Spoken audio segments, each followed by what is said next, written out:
We are making chicken Alfredo stuffed shells, a delicious dinner meal that you're going to add to your weekly cooked meals. First, we're starting off and we're going to open up our box of jumbo shells. You'll need the biggest shells you can find for this recipe because obviously this is what we'll be putting in the filling with.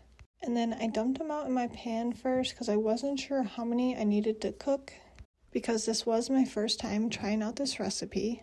And I'm so glad I did because this turned out amazing. It was really delicious. But anyways, I just poured it into the pan and then I just took out any extra shells because I don't want it stacking on top of each other. I just want enough shells to cover the bottom of it. And then once that is done, we will be boiling these in water for 15 minutes.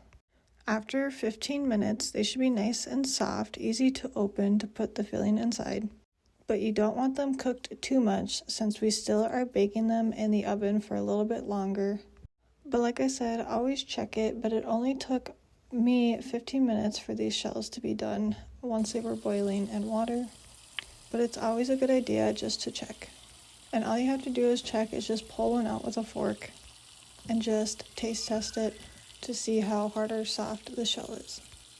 Because these will bake in the oven at 400 for 30 minutes. So you can start your stove now if you want to. And I did add a little bit of salt in the water while they were cooking. Now I'm cooking the chicken. And I did not season the chicken at all. And then once it was fully cooked, I shredded it up and put it in a bowl. Because now we're making the filling for the shells, which is the shredded chicken. We're going to grab our Alfredo sauce. This is the one I'm using. You can use whatever Alfredo sauce you like. Pour it in there, mix it well, and then once it's mixed well, we're going to be adding in our mozzarella cheese and our Parmesan cheese. Now, I added 1 cup of mozzarella cheese. And then after I put in the mozzarella cheese and I mixed it well, we're going to add some oregano on top. Also, let me know if you cooked this before or made it before and how you liked it. Because I personally really liked it. The only thing I kind of didn't like a lot was filling the shells was a little bit of a pain. Just because the shells always wanted to close when I was trying to fill it. But otherwise, taste-wise, it was a 10 out of 10 amazing. But now I'm going to add in my Parmesan. I tried to add about a half a cup of Parmesan. And I said tried because I just eyeballed it. I did not measure it out. Because I just feel like when it comes to cheese, more is always better. So it's always okay if you add a little bit more cheese. No need to pull out the measuring cup. But if you want to, you can. Now we're just going to mix this all together. But this is our filling for the shells.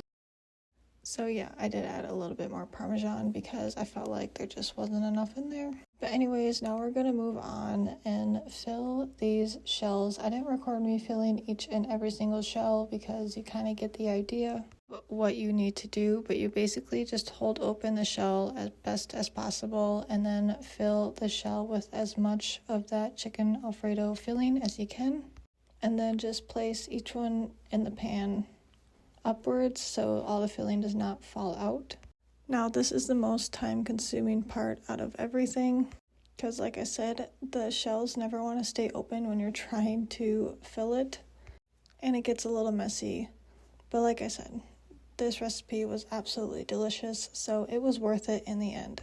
But once you have your pan completely full, you're going to add the rest of your Alfredo sauce that you have in the jar on top. And a life hack, if you have a hard time getting the Alfredo sauce out, just add a little bit of water, shake it, and it should come out easily without any problems. And then once you have the Alfredo sauce spread pretty good on top, we're going to add some more mozzarella cheese on top before we put it in the oven. And this I did not measure because you just want to cover the top as evenly as you can with just some mozzarella cheese, because that's what you're going to bake and get a little crispy. But like I said, this will be put in the oven at 400 degrees for 30 minutes until the cheese is completely cooked and starts to get crispy. And I am putting on some more oregano. This is what it looks like going in, and this is what it looks like when it's all done. Thank you so much for watching, and if you haven't already, hit that subscribe button, and if you try out this recipe, Comment below, I'd love to know how it turned out. Thank you so much for watching.